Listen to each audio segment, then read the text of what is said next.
Hello everybody. Today we're going to talk about solving right triangles. When we solve right triangles, we are looking for the values of all sides and all angles, unless you're specifically asked for one or the other.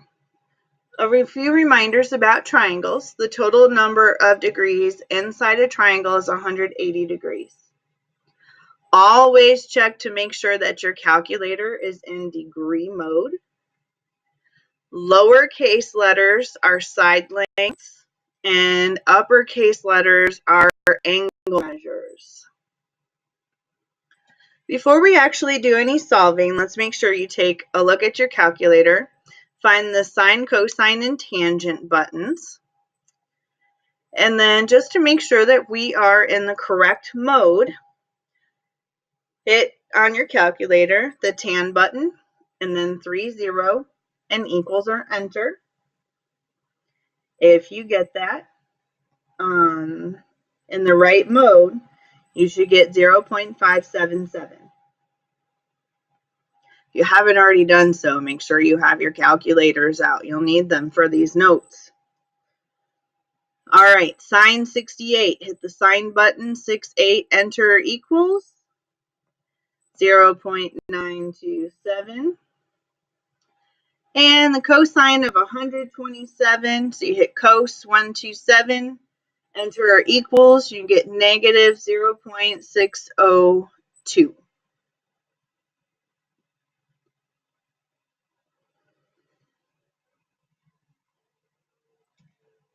All right, so solving right triangles. These first two examples are asking us only to find specific sides or angles. So I'm going to draw a right triangle. Again, you can draw any direction you want. Your right angle is always going to be angle C. Your hypotenuse is always going to be side C, and that's with Pythagorean theorem. The other two angles, it's up to you which angle you make angle A and angle B. And then side A is always opposite or not touching the angle of A. And side B is always opposite or not touching angle B. And so this is the triangle that I personally am going to use for this. I'm going to label angle A being 20 degrees and side B is 7. We're trying to find side A.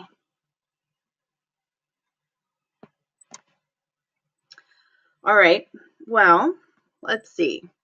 This is my angle of interest. That makes side A the opposite side and side B the adjacent side. Opposite and adjacent is tangent. So we're taking the tangent of 20 degrees. We're not using theta or angle A anymore because we know the angle measure is 20. We don't know the opposite side, and we know the adjacent side is tangent. Remember, we're going with TOA. Tangent equals opposite over adjacent. So how would I solve for x here? Well, right now I'm dividing x by 7. So the opposite of dividing by 7 is to multiply both sides by 7. And so in my calculator, I'm going to do 7 times tan 20. And we get about 2.55. So length A is about 2.55 units.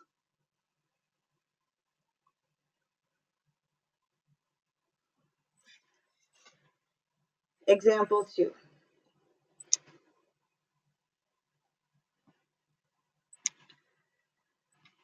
It's asking us to find side C. Remember, side C is always opposite a right angle. So this is our hypotenuse. And again, I'm going to label my angles and my sides. Doesn't matter which is A and which is B. The only ones that matter are C. So we know angle B is 55 degrees and side B is 13 in length. Looking for the hypotenuse.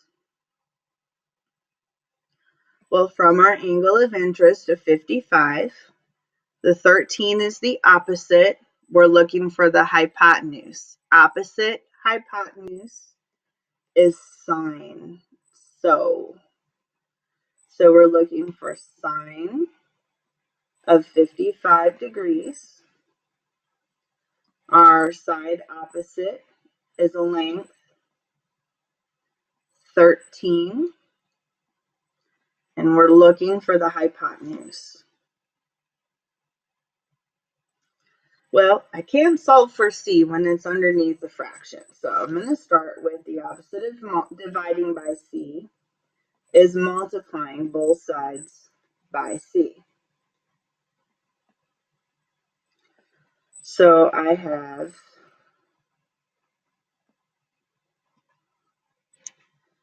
C times the sine of 55 is equal to 13. Finish solving for C. The opposite of multiplying C by sine 55 is dividing C by sine 55. So in my calculator, I'm doing 13 divided by sine 55. And we get a length of 15.87. Now, side C is a very easy thing to check for because remember that has to be the longer side. So if you got a number that's less than the 13 they gave us, then we know we didn't do the math right. That side C is the longest side. It has to be bigger than A or B.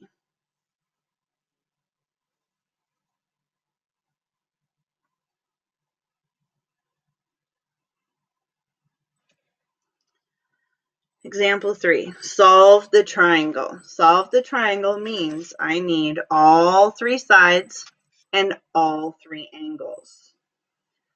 So I am again drawing my triangle, or at least trying to.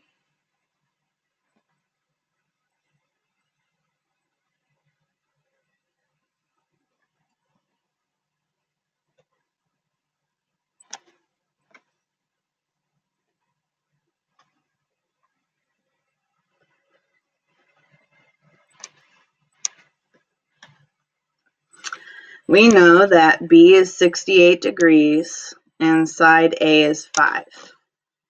So I have my side lengths and my angle measures.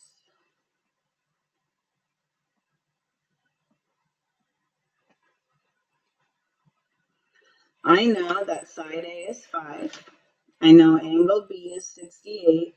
And I know angle C is 90 degrees. We'll always know that. That should be an automatic point, that angle C is 90 degrees.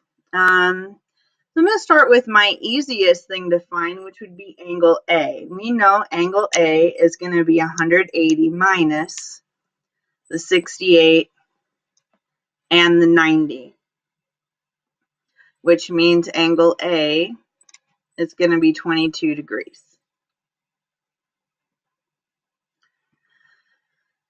From the angle they gave us of 68, side B is our opposite, side A is our adjacent, and side C is our hypotenuse. So it doesn't matter what we start with. Maybe I'm going to start with finding the side opposite. If I start with finding the side opposite, we have opposite and we know adjacent. OA is tangent. So the tangent of 68 is the opposite over the adjacent. Okay, so I'm going to multiply both sides by 5. 5 times tan 68 gives us a side length of about 12.38 units. Now at this point, there's two ways to go about finding side C. One is a little more exact than the other. Because I know the two sides, I could use Pythagorean theorem to find side C. If I do that, it won't be as exact of an answer because we rounded B as if I were to use cosine. Because, again, looking at 68, we know the adjacent side, and we're looking for hypotenuse. AH is cosine. So I can use cosine 68 as 5 over the hypotenuse. Multiply both sides by C to get it out from underneath the fraction bar. The opposite of multiplying C by cosine 68 is dividing both sides by the cosine of 68. So in my calculator, I'm going to do 5 divided by cosine 68, and we should get 13.35. Now again, these side lengths should be easy to check because your hypotenuse has to be the longest side.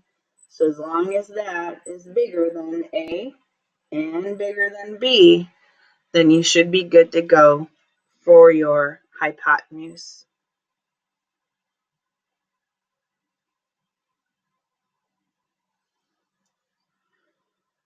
All right, try example 4.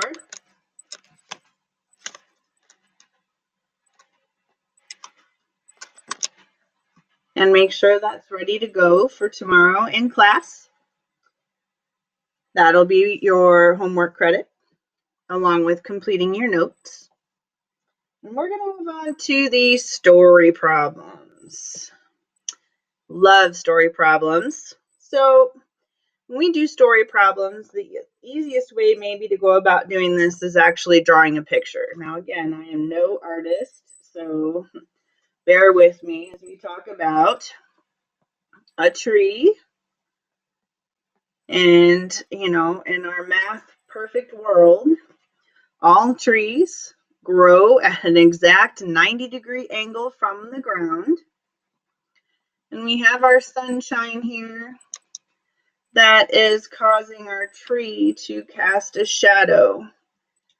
And so angle of elevation, if I put my face right here on the corner, how far would I have to move my eyeball up to be able to catch the edge of the sun? And that would be 25 degrees because we carry protractors, along with us to make sure we can measure our angles. So if the tree shadow is 205 feet, what is the height of the tree? All right. So the tree height is the side opposite. The length of the shadow is the side adjacent to our angle of interest there. OA is tangent. So tan 25 is equal to the opposite side over the adjacent side. To solve this, multiply both sides by 205. And in our calculators, we're doing 205 times the tangent of 25, which makes our tree height about 95.6 feet tall.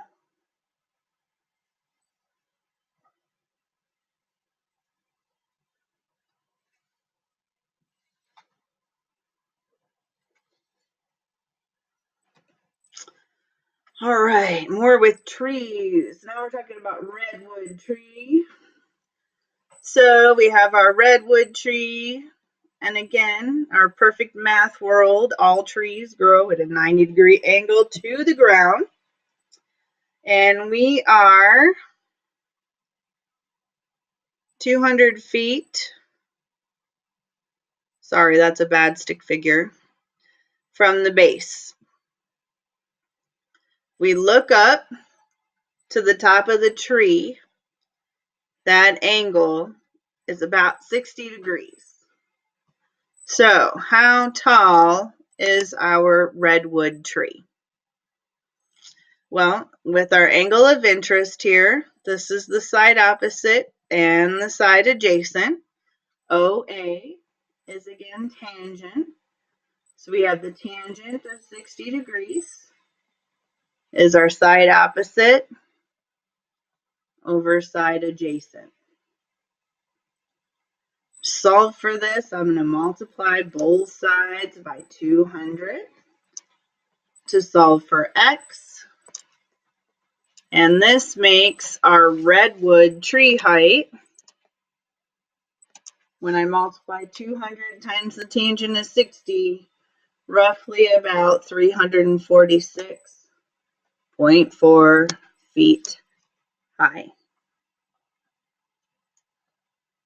And that is it for this section. Have a great evening. We'll see you tomorrow.